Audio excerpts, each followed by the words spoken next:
Are you struggling for consistency in your sim racing? Does your iRating look like a roller coaster? If so, we have good news for you. The way to get more consistent is to first understand what you're doing differently than the professionals. And VRS is the answer. With our competitive subscription, you will have the telemetry, setups, tutorials, and everything else you need to fully analyze your driving. Our data packs and the ability to compare your driving with the best in the world will show you exactly where to adjust your inputs, change your driving line, and shave seconds off of your lap times. And our powerful and precise Direct Force Pro wheelbase and precision pedals are being used by some of the world's best drivers. All these champions agree that VRS hardware is not just the best on the market, it's also priced well below the competition. So if you're looking to upgrade to direct drive and the best pedals in sim racing, VRS is your answer. If you want to get better, get faster,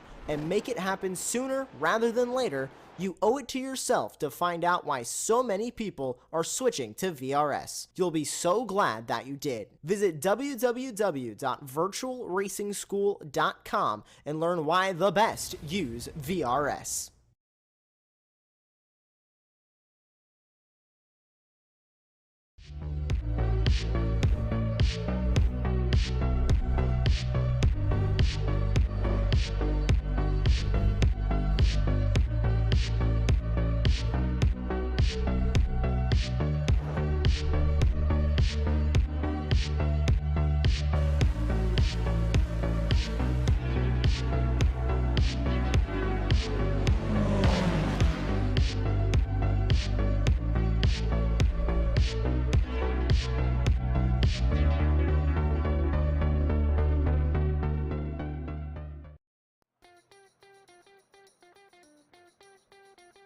Over the many great courses that litter the American landscape, there are few more famous and few more fearsome than that of this place, the National Park of Speed, Road America. Welcome, everyone, to the iRacing Israel League. My name is DJ Clark, joined here in the booth by Dane Baird, and we are about to send a plethora of GT4 machineries out onto this incredibly fast and incredibly technically difficult track.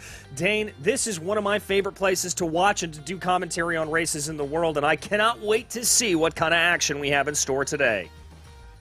Yeah, well, especially in this series as well. The driving standards that we've seen have been incredible, that they race everywhere all the time. So on a circuit like Road America, which has been historically fantastic for racing as opposed to some of the other circuits we've had so far this season, I'm looking forward to it. We should have a fantastic race. We've got plenty of long straights into hard braking zones for the drivers to try and make moves in.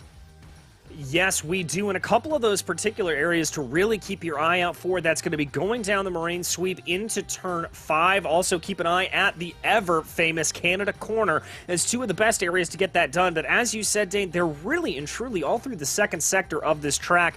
Chances to be able to get that move done if you want it. And frankly, from what we've seen out of these racers earlier in the season, I think we're going to be seeing attacks and defense having to be put on at just about every single braking zone on this circuit. Yeah, absolutely, and it's all left, right, left, right, left, right in the middle of the circuit. So we can easily see some good switchback moves, and especially when they group up, but like they love to do in this series. Yeah, we're going to get some very interesting battles. I'm expecting as qualifying is underway. 2 minutes left. Most of the drivers are on their second hot laps, I believe. Quite a long lap compared to the other circuits we visited this season. Yes, this is one of the longest circuits in North America, clocking in at just about 4 miles long, and lap times being put down over 2 minutes. About 2:15 is what we're seeing the hottest time, the fastest time being put down, and that currently being held by John Chico with a time of 2:15.779 as they run. And, well, we've kind of come to expect a little bit of this, but John looking like he's pretty dominant here in the running, about 1.2 seconds up on the rest of the field. Yep, and just looking at some of the drivers that we haven't seen lap times from yet, quite a lot of the drivers you'd expect to be right up near the front, not seeing any laps from. So whether they off-tracked in their first lap, which is very easy to do here if you try and extend track limits as much as possible to get the fastest lap time, especially through the kink that we're seeing now, yeah, it's definitely possible that we'll see some very quick lap times being set in the next few moments. We'll see as the drivers come towards the final couple of corners on their second attempts. Yes, we will, and we're going to quickly run you through some of the championship points here out on the day, because that is a big part of this championship that we want to be able to go over. There you can see in the pro category leading the way as all of that begins to break itself down. Starting to be a little bit of a breakaway there, Dane, but with still plenty of time left in this season, I think we can see it close up a little bit. Yeah, for sure, and you can see how close it is, just a tiny bit off of the lead as well. Gross, Markov, Chico, Farron, even back to Yaron, only at 20 points separating from 2nd to 7th in the championship standings in that pro category. So still plenty to play for all of the drivers, and some pretty good prices on offer for the drivers in those top 3 positions as well. The AM standings, well, it's incredibly close out there.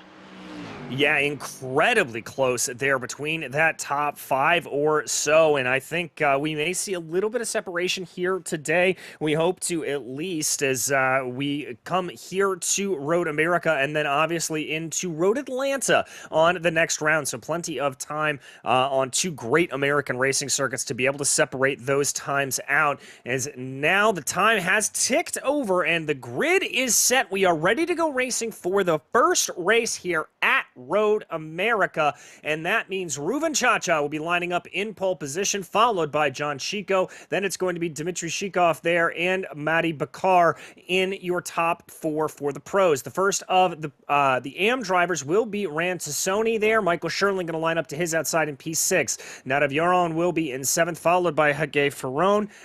Then it's going to be Mark Zubarev and Reilly Zur. Tal Stern lines up in 11th with Yossi Gabay in 12th place. 13th is going to be Amir Meshulam with Michael Shimon, then Amir Hased and Offer Mazuz in 16th. Bertie Galili will be 17th, followed by Alon Day.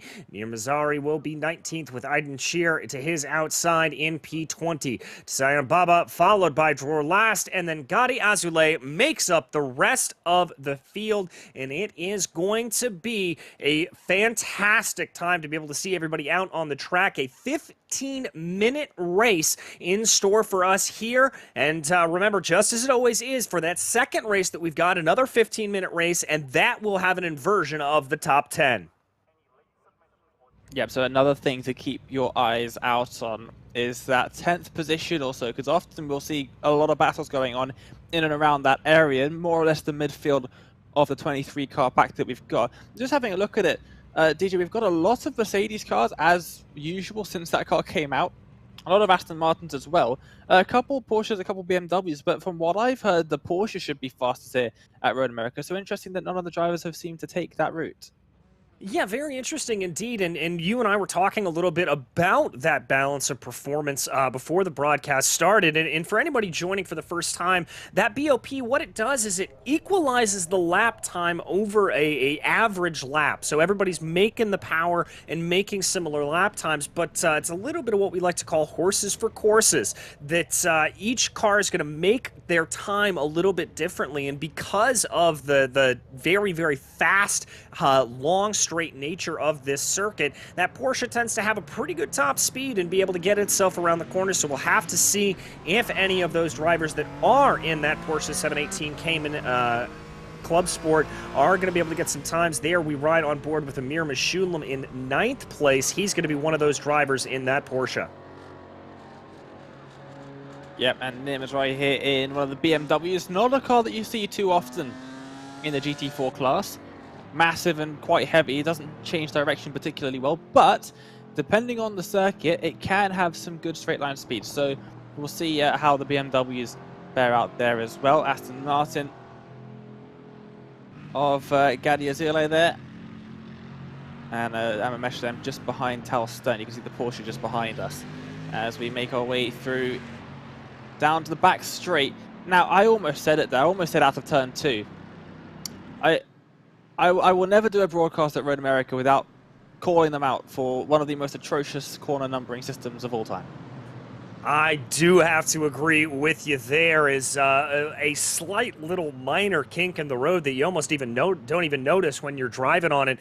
Is classified as turn 2. Same thing with the Moraine sweep, although there is a little bit more curvature here before you dive down the corner here into turn 5. Watch for this area. You can see that it's a downhill braking zone in a very, very heavy braking zone after the longest straightaway on the circuit. And Dane, it's not only pretty tricky to get right because of that downhill nature. You're fighting the weight of the car to get it slowed down at the same time, but just because of the immense speed you're carrying, hard to get right, but again, one of the best places to overtake on the circuit.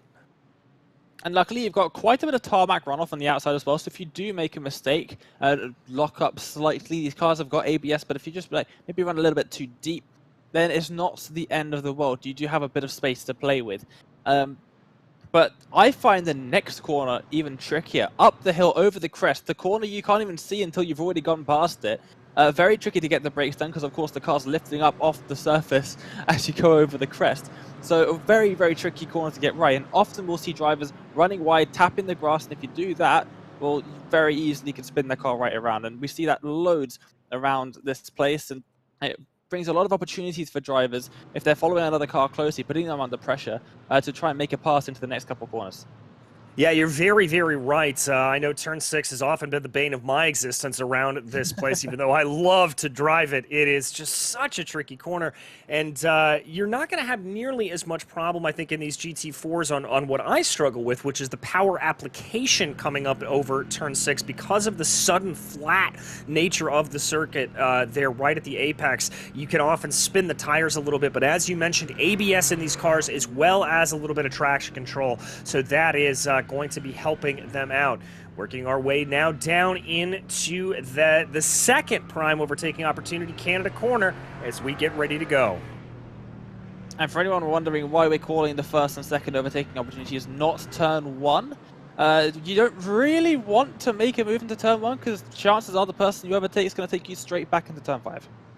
Yeah, exactly, and plus it's a pretty quick braking zone. It's only about a third gear corner in these GT4s, so not nearly as heavy. But we follow Ruben Cha-Cha here as we form up onto the main straightaway here. Cha-Cha on the number 42, getting ready, the field forming up behind him, a whole fleet of Mercedes as they climb up the hill right now, keeping their eyes on Barney the Flagman, waiting for the green flag to fly, and there goes the green. We are racing in Road America. It's a good start there for Ruben Cha-Cha, but it's going to be a close in pull behind there for P2. We're already seeing the effects of that draft. He's going to look to pull out to the outside there in the 0-4, trying to see if he can get anything a little bit farther back in the field. We've got a little bit too wide. Nadaviaron there in the middle of the field. It looks like Michael Shimon trying to hold on as well, but the majority of the field able to get through that first corner nice and easy.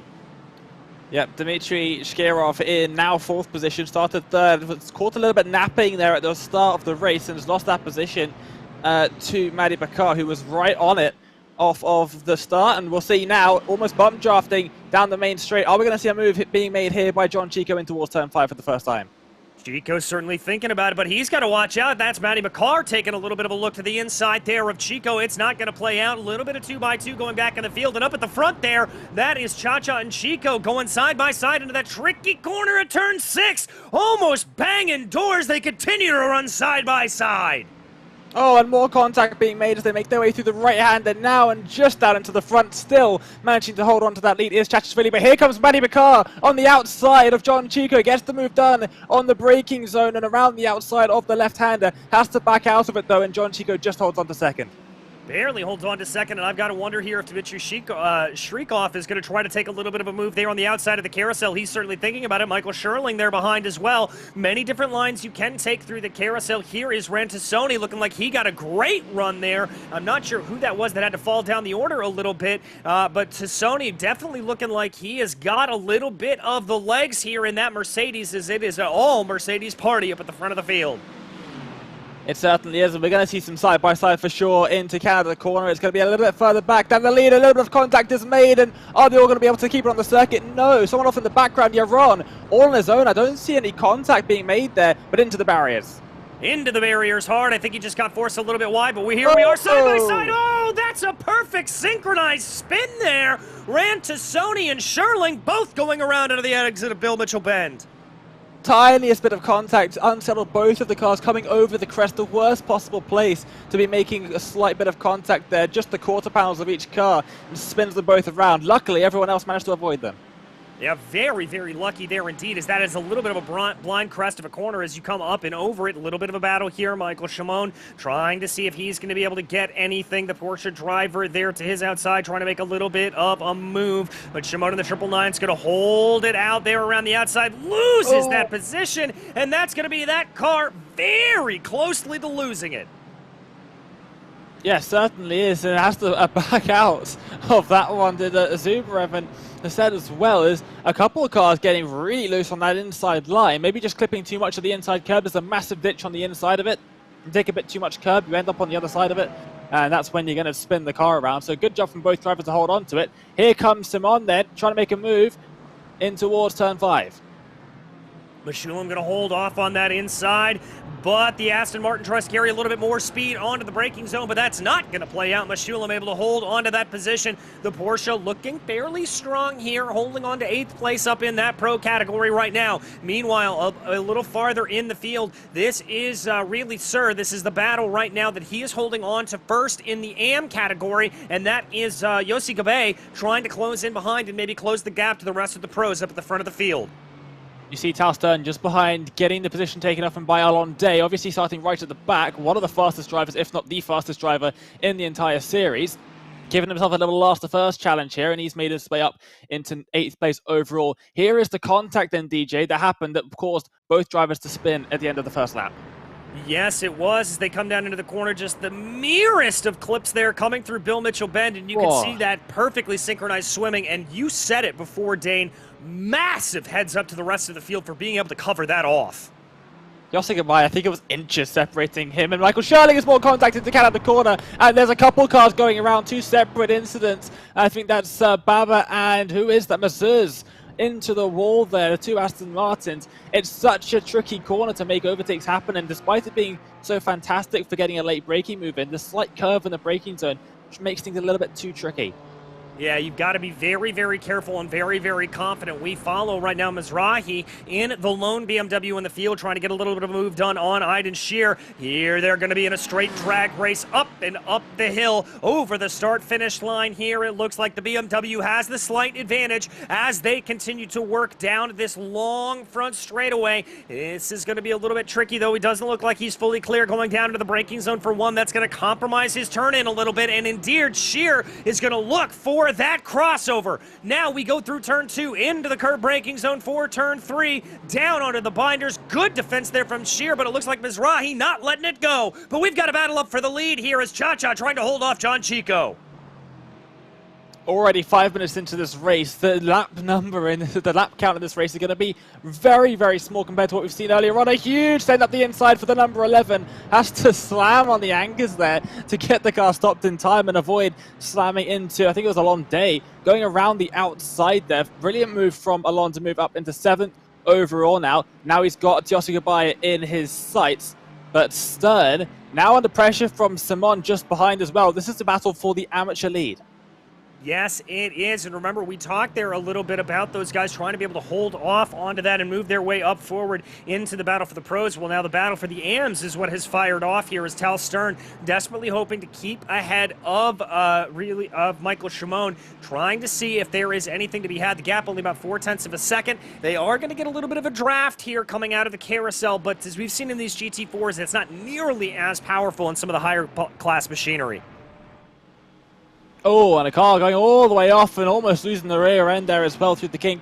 Very easy to do. You get the turn-in point slightly wrong. You can get loose or just push wide. And once you get on that grass, it can be very easy to spin into the inside wall. Here's a battle now. Mizrahi under pressure. Looks like Sher trying to make a comeback in towards Canada corner. Will they all be able to make it cleanly? All over the grass is the Mercedes on the entry and somehow keeps it going in a straight line.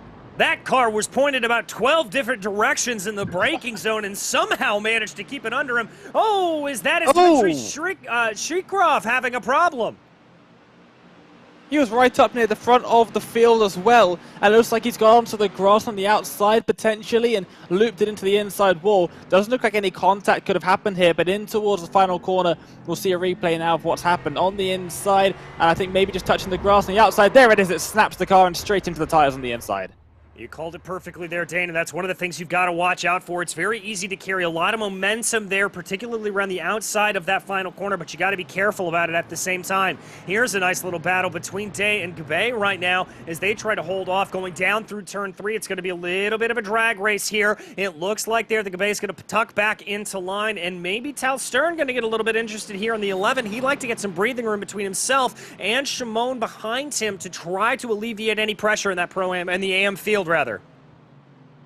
And taking all of the road on the right-hand side there. You can take all of that. There's no off-track. There's no track limits at that part of the circuit. But a big defensive block there from Gabai into that corner. A little bit of contact being made into turn 5. I think both cars being able to keep it just about going in a straight line. But we're going to have a huge swarm of cars into turn 6 here. Oh, almost 3 wide there, climbing up the hill. That is going to be Sony able to get on by there in the number 20 is the BMW, looking to be a little bit swamped there in near Mizrahi behind the wheel of that car. It's now going to be Aiden Shear hoping to be able to get on by there just a little bit, poking and prodding, looking and hoping, trying to see if there's anything to be had. Looks like a car's gone off the circuit just recently as well through that turn 8, the left-hander, massive tyre marks all over the grass and the gravel on the outside. I think Meshalam going off the circuit there, dropping back a couple of positions in the sole Porsche Cayman in the field. They make their way through the kink now and take a little bit of a look further up the field. Yeah, that's Michael Scherling and Rantasoni trying to get a little bit feisty going down into the braking zone for Canada corner. The number 20 there of Tassoni trying to hold off that momentum, but a good defense being thrown by Michael Scherling, trying to see if they are going to be able to make anything work here as they fly their way up into the corner, and that is going to be Scherling in P8 in the pro category. So a good defense there from him. Meshulam just up the road. Big twitch from behind there from Tassoni. It looked like that car may have caught a little bit of the grass, maybe got onto the loud pedal a little bit too early. Fastest lap of the race just in front for Zubarev as well. That is in the AM category, but still a 2-minute 15.9. Definitely not something to be ashamed of. That is a fantastic lap time and setting the pace in that AM category, catching up now to the drivers just in front of him in those podium positions in the AM category as well. You can see them just ahead. It's got Sir and Simon just in front. And that battle we were following a little bit earlier between Schur and Mizrahi continues to rage on. The BMW driver trying to see if he's able to get anything going down into turn 3. Now he's going to tuck up behind in the draft of the Mercedes-AMG GT4. Waiting to see here, is he going to be able to have that pop out going down to the braking zone for turn 9? It also looks like ahead of them, Meshulam and Sterling are going to go side by side. Here comes the look for Mizrahi. He's going to try to be late on the binders, but I don't think that's going to work. And indeed, that is going to be Scheer able to hold that out through turn 5.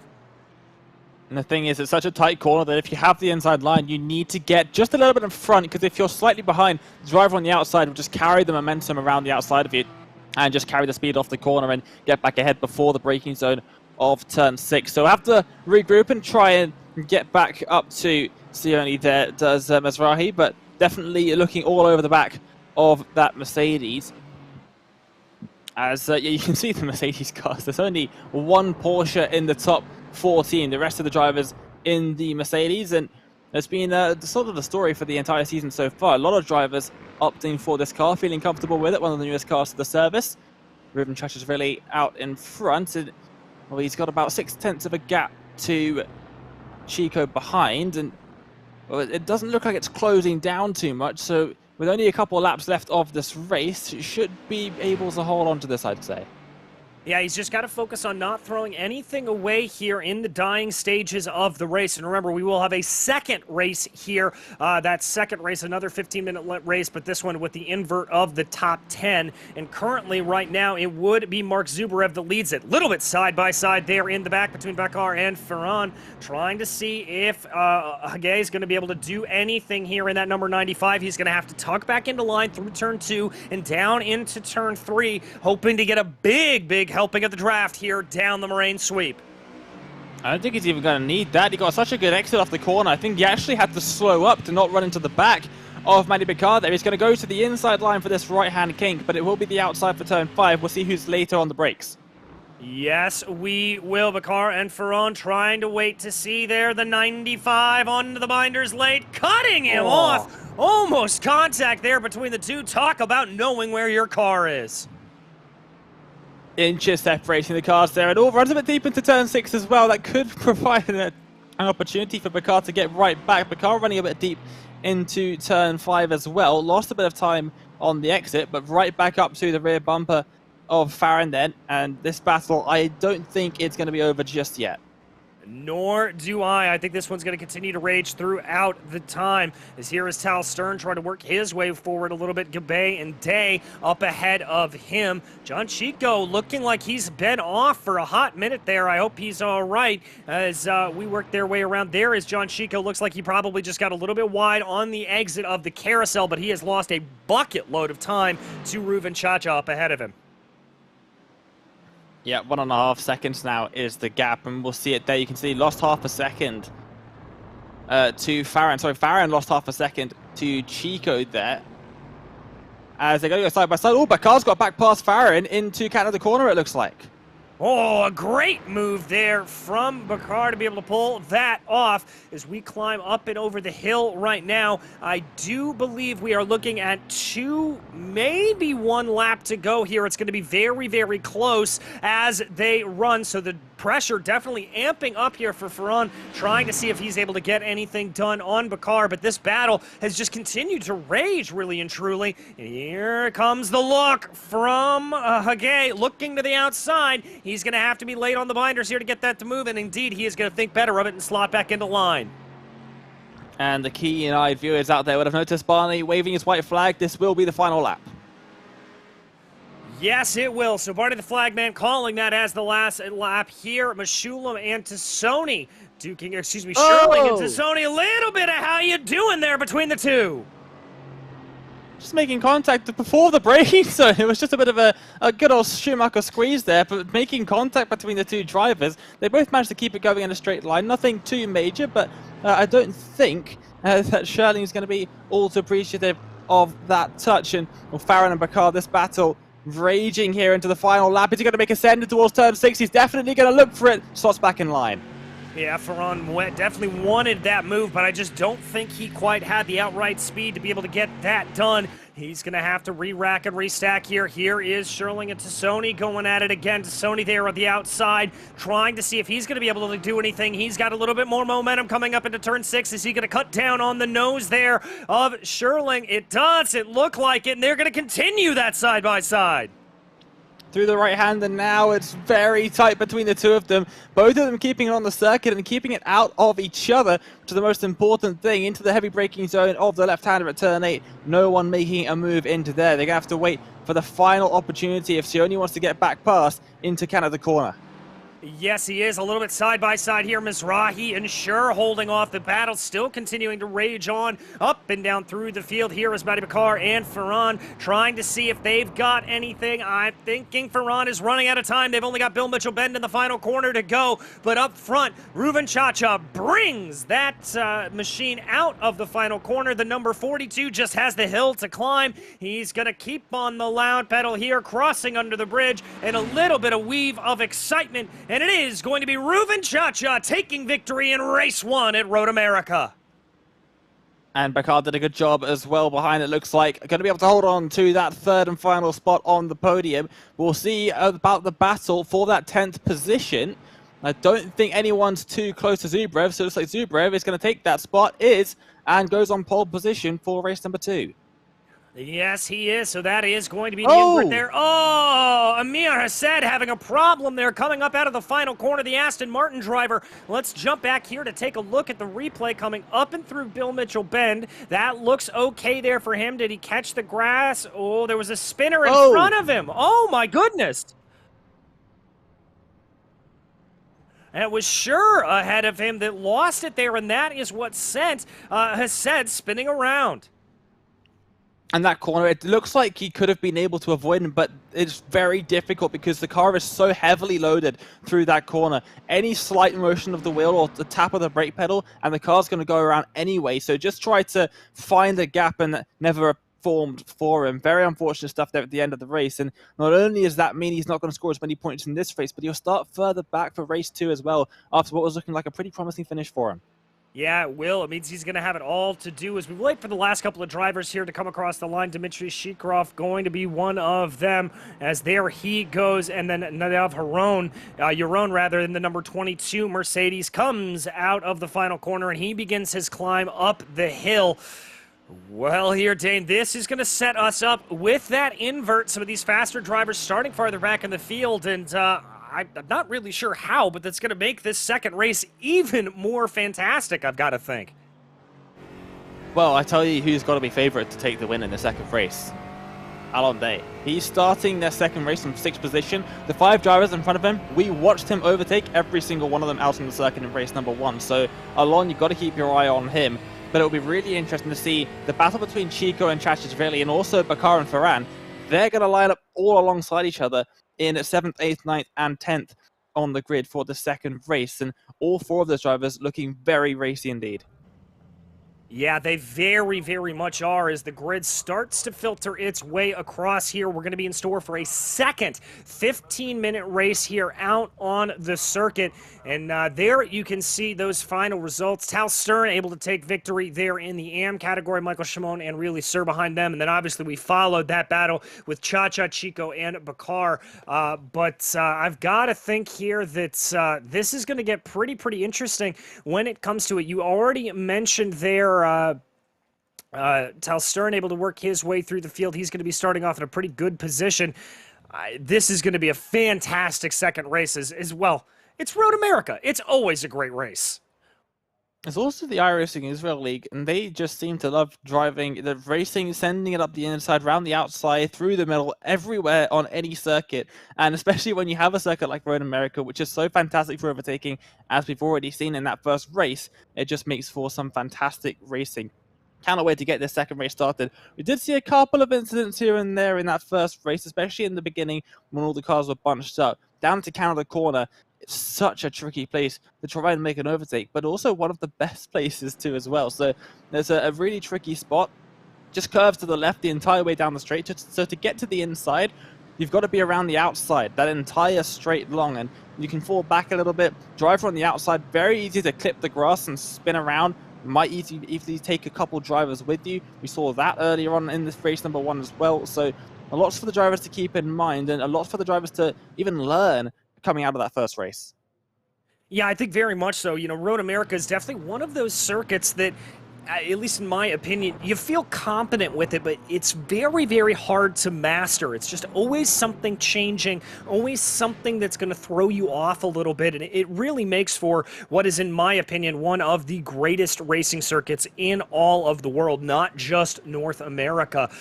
But as we get rolling here again, it's going to be another fleet of Mercedes up at the front of the field. This car favored by the majority of the field, and I've got to say, performed just about as well as expected. Yep, the Mercedes doing a fantastic job for the drivers, clearly. Meshalam not doing too badly in the Porsche, and then Nir Mizrahi not looking too out of place in the BMW either.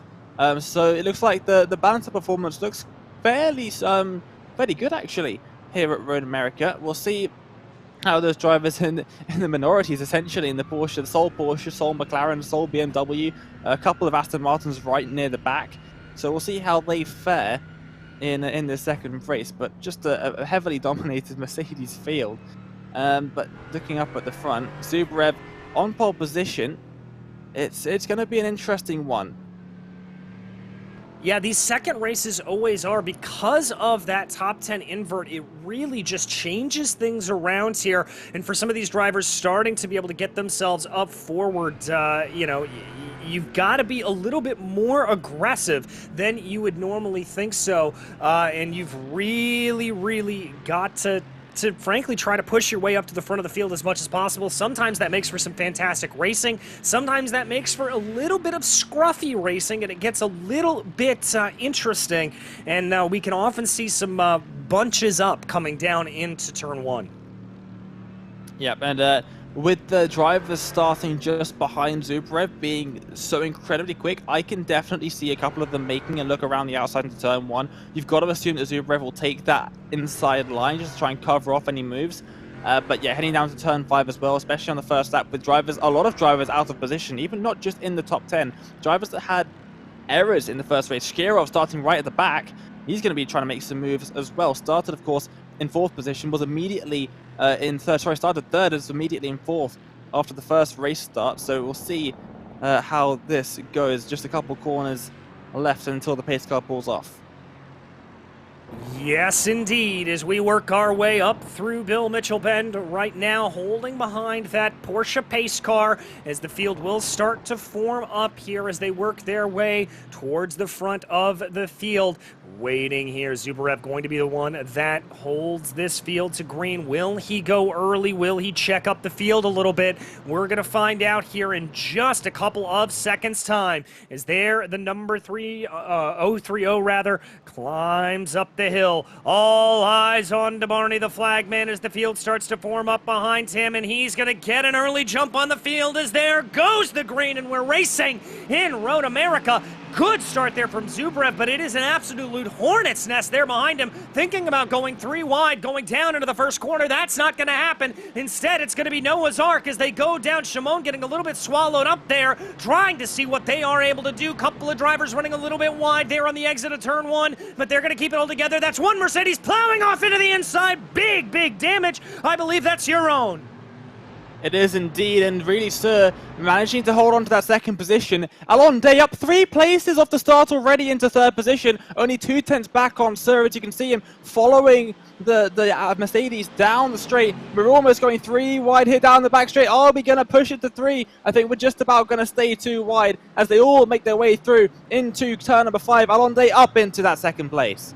Oh, that was getting a little bit spicy there with Gabe, Shimon, and Cha-Cha as they all tried to figure out a line to take down. They were into turn 5, but thought a little bit better of it. Almost contact there between Gabe and Shimon, but that's going to be Gabe that's able to hold on to it for now. Looks like they're in behind, trying to see where the 277 of Matty Bakar is going to be able to filter his way out as he's going to have Hage Ferran down to his inside as well. Almost 3 wide.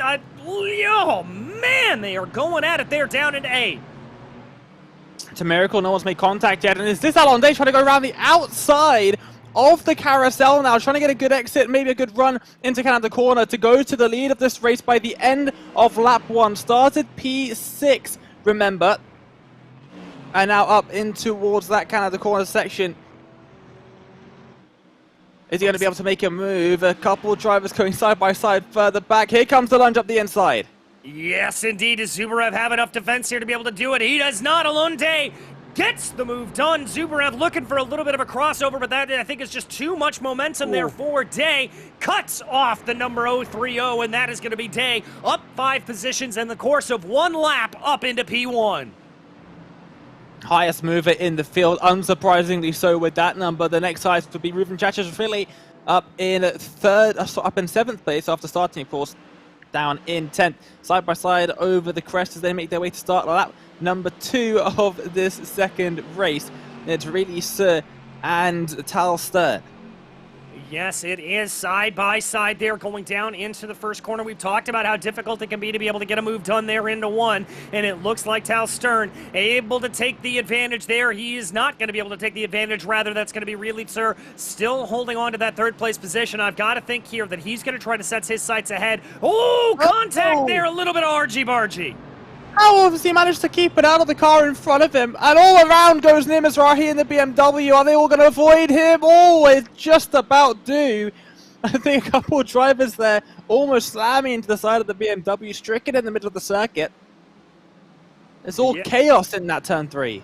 Yes, they were, as the battle continues to rage here with Tal Stern and Ridley Zur back in for that 3rd place position. It does look like Alonde starting to pull out a little bit of a gap on the rest of the field. They are going to keep things nice and orderly, though, coming up through turn 6. Nobody poking their way out of line right now.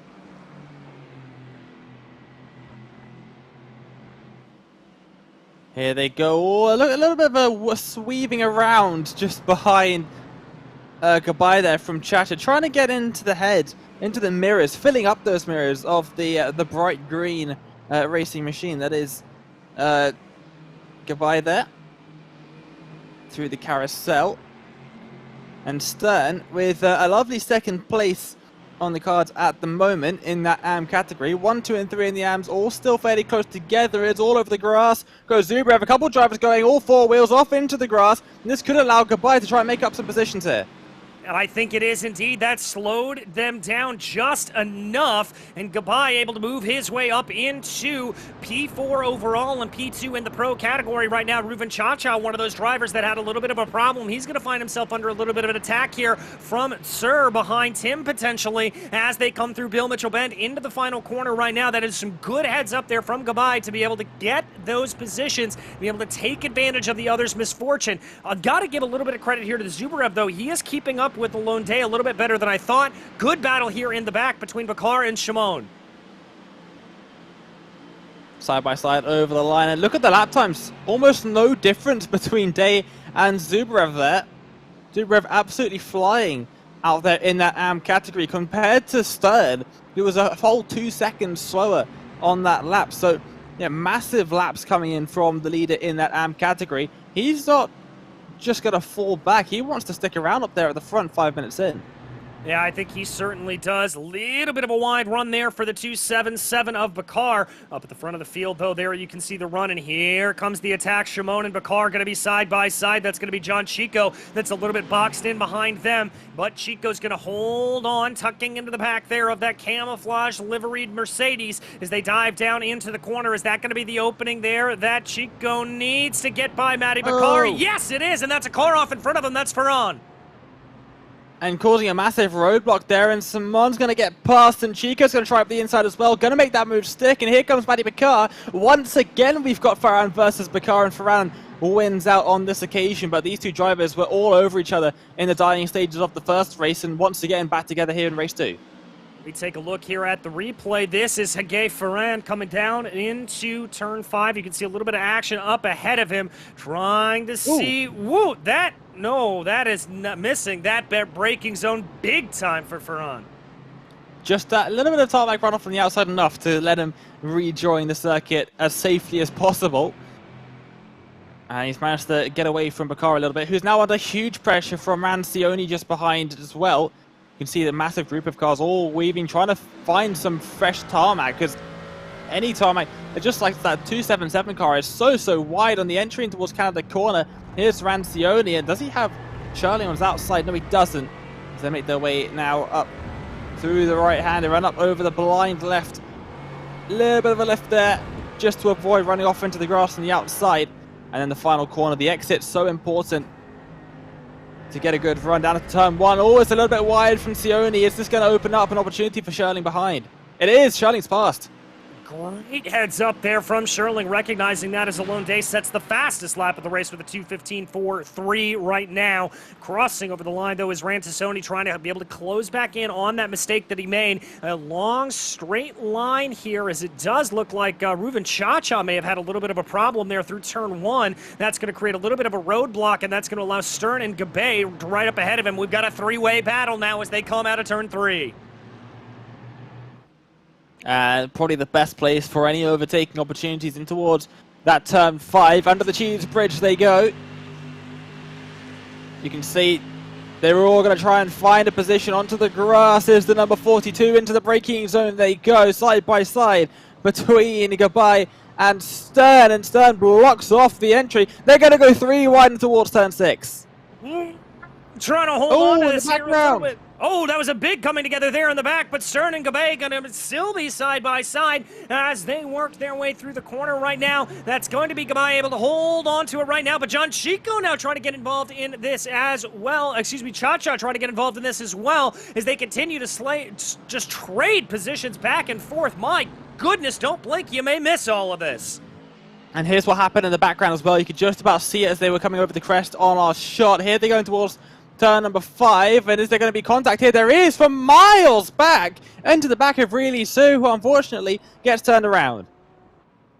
Yes, he does, and that was that little bit of off track that we saw before any of that firing itself off. Really, sir, having a little bit of problems here, but we are over halfway down in this race right now with about 8 minutes and 40 seconds down, and the battle's continuing to rage on. Good little fight here that we continue to follow. Gabay, Cha-Cha, Stern, and now John Chico starting to enter the picture here in this equation. The field not really spreading out a whole bunch, but look at the gap in front. After 9 minutes, you'd expect Alon Day, 3-time Euro NASCAR champion, remember, to have pulled away a bit, but Zubarev's hanging on incredibly well. Yeah, really doing a fantastic job here. He only finds himself about a second back, and he's got about a 5-second gap back to Cha-Cha behind him, so he is just running exactly where he needs to. Although it does look like Cha-Cha and Gabay going to be going side by side down the front straightaway. It's going to be a battle of the late breakers, and Ruben Cha-Cha sweeps around the outside. Can he get it gathered back up under him? He's going to take a little excursion there onto the grass, covers off the inside, going down into turn 3. Is he still going to be able to hold off over Gabay? Yes, he is, but Gabay's going to have a better run out of the corner. This is going to set up some fun. That's a fantastic run there from Gabay. Out of turn 3, now under the Cheese Bridge once again. We ride on board with Tal Stern looking ahead at Gabay and Cha-Cha fighting for those 2nd and 3rd positions in the pro category, and around the outside, heavy on the braking zone, goes Gabay, and he's going to be able to hold it all sorts of loose. Gets Cha-Cha, and he's going to drop back. He's even got behind John Chico as well. Yes, he has. Very close running there between them, but now this is going to create a little bit of a gaggle of cars. Stern, Gabay, Chico, Cha-Cha, everybody getting ready to fight and to party here. Stern and Gabay going to run side by side. That's going to set up a little bit of Noah's Ark, 2x2, going down into the corner now, working their way into turn 8. It looks like Cha-Cha bailing out of that a little bit, just trying to back up the corner a little bit. Gabay, oh, contact! So nearly could have been so much worse as Gabay gets on the gravel on the outside, just dipping a wheel over the curb and losing the rear end of the car in dramatic fashion, catches it just in time without causing any massive contact, and they finally get into single file, but you've got to assume someone's going to make a lunge into Canada corner. I think you most certainly do. With about 11 minutes down in this race, only 4 to go. These drivers know that time is running out. As there comes Gabay looking down to the inside there on Cha-Cha, but Cha-Cha's going to carry the momentum around the outside. Is that going to open up an opportunity? Contact, everybody going off wide. And look how many cars there are in this battle now. There's almost 8 or 9 of them as they make their way through the final couple of corners here. Just about single file as there's a move being made up the inside. Just a little bit further back. Is that Michael Shirley? It is. Sorry, it's Sione and Ruben Cha-Cha as they now make their way up down the main straight. 2 laps to go, I believe it will be, across the line. And you can't call this. Cannot call this. No, you most certainly cannot. It is absolutely a tooth and nail between all of these drivers trying to see what they are able to get. 3 wide! Oh, and contact being made as well. Meshalam is around, and looks like Sione is going to be around as well as they make their way through here. Meshalam is going to struggle to find a good place to rejoin the circuit with the drivers as closely grouped as they are. But it's not over yet because we've got Stern and Chico now battling over that 3rd overall spot. Yes, indeed. Tal Stern leading the way. All of these pro drivers here trying to see what it's going to be. Chico trying to see, looking down to the outside, maybe trying to get a little bit of a crossover there on Tal Stern's got to check up his momentum as Stern just parks that Mercedes right at the apex and then immediately takes a defensive line coming up and over the bridge under turn 6. There they go. Looks like Chico's not going to be able to get the move he wants done with some definite front end damage to that Mercedes as well. You can see it there on the 04. Oh, look at the run he's got though. He's going to have the outside line now towards turn number 8 and side by side, deeper on the brakes, trying to go all the way around the outside, and how they didn't make contact, I will never know. But Chico up into that 3rd overall position. Now Tal Stern's got Haggai Farron just behind, and Matty Bakar to handle with as they're going side by side. It's Sherling and Gabay Sherling on the inside. Yeah, there they go. That's going to be Gabai holding off a little bit of Whoa. momentum. Looks for the crossover there going down into the kink. You don't want to take that too wide. They're going to hold that out now as they dive down through the corner. A long, long train here of cars snaking their way down through, trying to see what they're going to be able to get. A little bit of side-by-side up in here in front with Bakar and Sterling, as well as Chico and Stern. Three wide on the exit of Canada corner. And that's going to be, I believe, Tal Stern backing out of it. Discretion proving the better part of valor, but they're going to stay too wide through Bill Mitchell Bend. Oh, he almost poked his nose to the outside there as well. How are they all managing to find some tarmac through this final corner? Tal Stern being pushed around the corner by Matty Bakar, who's going to make contact with Yossi Gabai, and somehow they're all still going in a straight line. They're three wide over the crest behind. Oh my goodness gracious, and let's check as we look over. White flag is indeed in the air, as that's going to be Ferran and Chico going side by side. Behind them, it's Bakar and Stern, Sherling, Cha-Cha, Gabai, all in this battle. They're 2 by 2 by 2, going down in a big take out there. That's Bakar going around. How he didn't hit anybody, I'll never know. And out of the race, or competitively speaking at least, and they're all still scrapping here. Through turn 3 they go, and now down the back straight. It's all sort of calmed down for a second, but it looks like it's all going to bunch back up again into turn 5. I think you're right about that. This battle is not anywhere near yet done, as the white flag, you heard me shout it out there, is indeed in the air. So 1 lap to go for these drivers, trying to see what they're able to do. Looks like Tassoni feeling a little bit of pressure there from Gabai. Gabai is going to send it around the outside, but goes off wide. Now just looking a little bit further ahead, you've got Cha-Cha and Tal Stern. Cha-Cha all over the back of him now, and he's going to try and make something happen here. Through turn 7, they're going in towards turn 8. Going to try and get a better exit in the same way that Chico did on the lap prior. Looks towards the inside. Will he have a lunge? No, he won't. He's going to hang on. I think this is going to all end in Canada corner. I think you're right as well, and Ruben Cha-Cha looks like he is just settling himself in, trying to get the best run out of the carousel and down through the kink. A little bit of a checkup in front of him there for Tal Stern. You saw him have to dive on the binders halfway through the corner. Sun glare popping into the eyes there of the drivers as they make their way out of the carousel. Good speed here for Ruben Cha-Cha as he now brings the car down through the kink. Here comes the fun, Dane. Yep, he's got a good run. He's getting shown the inside for the left hand of the outside for Canada corner. Deep onto the brakes. They will go. Cha-Cha on the outside. Will he be able to make that move stick? Tal Stern holding it nicely on the inside. And a little bit of gravel for the 42. He's not going to be able to have the run. He has to tuck in behind. Is he going to be able to make a last-ditch move into the final corner? Let's wait and see. He's certainly thinking about it, trying to move this way, try to move that way, working his way around. Checkered flag in the air, though, and that is Alone Day taking victory here in race 2, and that's Cha-Cha around! Cha-Cha has spun around in the final corner, taking off a little bit more than he can chew there. Zubarev will cross over the line to take P2 overall and the win in the AM category. Chico and Ferran will round out your pro podium with Stern and Tassoni, 2 and 3 for the AMs. And that's crucial for the championship as well. Cha-Cha had some decent points there, but he's dropped all the way back to 6th in pro.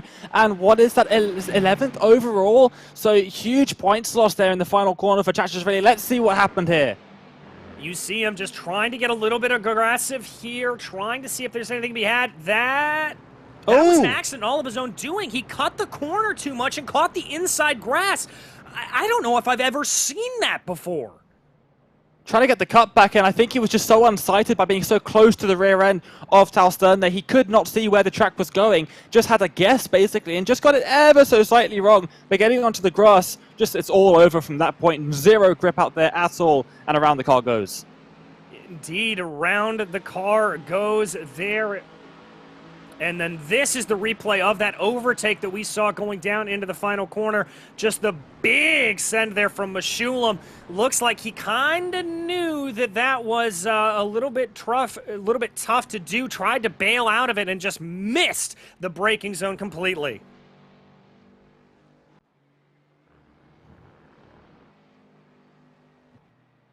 Honestly, what a race. That was absolutely incredible. I was literally jumping around in the commentary booth here. That was insane stuff, and Road America has delivered yet again. And almost sad, DJ, we haven't got a third race. I want 5 more races here at Road America to close out the season.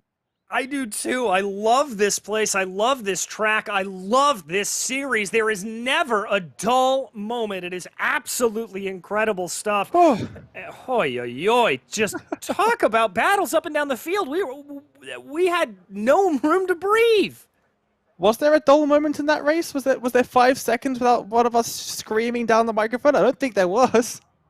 I don't think there were either. As let's quickly run you through the finishing order there for that final race. As we said, Alone Day able to take victory there to Sony, able to take victory there in P2. Chico, Ferran, Stern, Sherling, Gabay, to Sony, Sir, and Chacha and Bubba rounding out your top 10. We've got a few interviews here though waiting for us, and first and foremost, let's talk to P2, Mr. John Chico. John, that looked like one of the most fun races I have ever seen. You guys were just at it tooth and nail the entire time. Hey, what's up, everybody? Yeah, this was crazy. I mean, everybody thought Lime Rock was sick. This was really crazy. I mean, first race was I don't know. I think I played it too smart with kind of bump drafting Reuven a little bit and not taking the chance when I had it. But anyway, I'm happy with that second place. It's tough. It's tough to chasing Reuven. He's just so fast, man. Really, nothing you can really do about it. But that was a crazy race. The first one was a good race. Yeah, I was played it smart. But the second one, oh man, I got the AC on full blast here, and I don't know what I'm sweating, but it's crazy. I can't imagine how much you're sweating. We were just saying we were sweating up in the commentary booth, just pacing around and having fun. But, I mean, yeah, talk to me about that decision then to play, as you said, a little bit smart in that first race, trying to do a little bit of the bump drafting. Obviously, you said you wish you'd been a little bit more aggressive, but, I mean, did you carry any of that into the second race? Were you trying to be a little bit more aggressive into that second race after seeing how the first one played out? Yeah, for sure. The second race, I had no choice. I mean, it was you had to be like really smart, but really aggressive to make passes. I mean, these GT4 cars are so, you know, if you got somebody that's 90% of your pace, it's almost impossible to pass unless he makes a mistake or you do, or I don't know, you get really lucky. But yeah, the first race, bump drafting, I just wanted to get away from third and fourth place, just to avoid any mishaps in the first race. You don't come by second place qualifying many times, so I just wanted to play it smart. Maybe I should have gone for a couple of moves on the second or third lap, but whatever. You know, I'm happy with it. Got a little bit lucky as well, but the second race.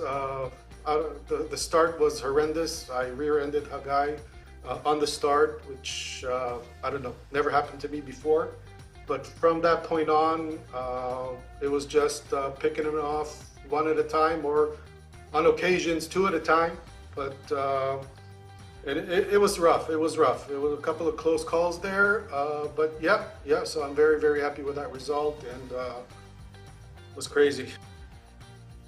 It was indeed, and next time out we head to another great classic American racing venue in the form of Road Atlanta. Can we expect a little bit more of the same, do you think, there, or is it going to be a little bit calmer? Road Atlanta is going to be crazy. You know, that first complex of turns is insane. It really leads to some good racing. With the pace for all the field really picking up, I don't think it's going to be an easy one. I think me and Roman Reuven, we got lucky in the first one a little bit, but yeah, it's going to be just as crazy, I think, in Road Atlanta. So yeah. Well, we wish you all the luck in the world when we get there. And John, is there anybody you'd like to thank for this run here today? Sure.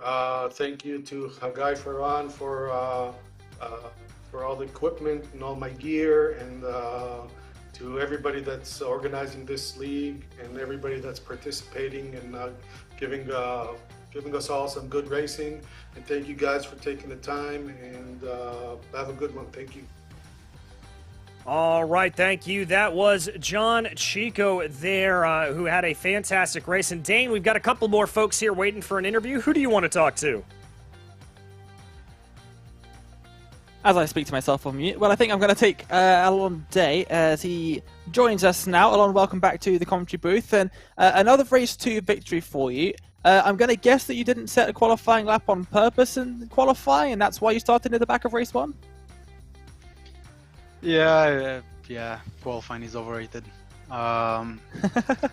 Basically, I haven't drove for 2 weeks since the last race. I had a lot of things in my life right now, so yeah, I just decided to give up on qualifying, trying to start from the last place and earning the bonus points for most overtaking, which I think I got, and somehow I managed to win. So yeah, overall I'm very happy. So you started the first lap, I believe, in 6th position, the second race, and you managed to become first position by the end of the first lap. Just talk us through that real quick, because you made up quite a few positions at the start. Yeah, I don't know. It was Ayrton Senna in Donington. Yeah, going from 6th to 1st in the first lap. I knew that I have to really overtake extremely quick and take the lead very quick, otherwise I will be stuck behind the slow cars, and then all the really quick guys behind me will start to attack me also. So I knew that I have just few laps to take the lead and trying to get away, and fortunately it works. Yeah, it was pretty clean, nice racing with everybody since the first race. Starting P18, I think. I was managed to get out of trouble, and everybody raced really clean with me, at least. So it was a very fun race to drive. And then race 2 was you just kind of on your own pretty much from the first lap onwards, as Zubrev just sort of hanging on just behind. I just want to know, do you know what was going on behind you throughout that second race? Because I don't think we had a single moment where we didn't have 5 cars within the space of half a second throughout that second race. It was absolutely crazy, just about 5 seconds down the road. Were you aware of that?